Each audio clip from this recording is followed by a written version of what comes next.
শোনো, আমাদের এক জায়গায় নিয়ে যাবে। কোথায়? ওই গুরুদেব বলছিলেন ওই দেবীপুরে কাল ভৈরবের মন্দিরে উৎসব আছে। চলো না, আমরা ওই আঁখিকে নিয়ে গিয়ে মায়ের আশীর্বাদ নিয়ে আসি। বেশ, তবে আমি যেতে পারি দুটো শর্তে। কি শর্ত? ছি ছি ছি ছি ছি, আমি যাব পুণ্য অর্জন করতে, আর তুমি সেখানে একটা মূর্তিমান পাপকে সঙ্গে করে নিয়ে যাবে? ছি, তোমার লজ্জা করে না?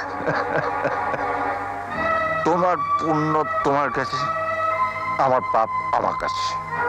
দেখো রত্না, পাপ যেমন ছোঁয়াচে নয়, পুণ্য কাউকে হার দেওয়া যায় না। চাঁদে কলঙ্ক আছে বলেই তো চাঁদ কত সুন্দর দেখায়। বেশ, রোজ রাতে না ঘুমিয়ে যেমন তোমার পথ চেয়ে বসে থাকি, তেমনি এবারও আমি চেয়ে চেয়ে দেখবো তোমার অর্ধাঙ্গিনী আর তোমার রাতের সঙ্গিনীতে তফাৎ কোথায়।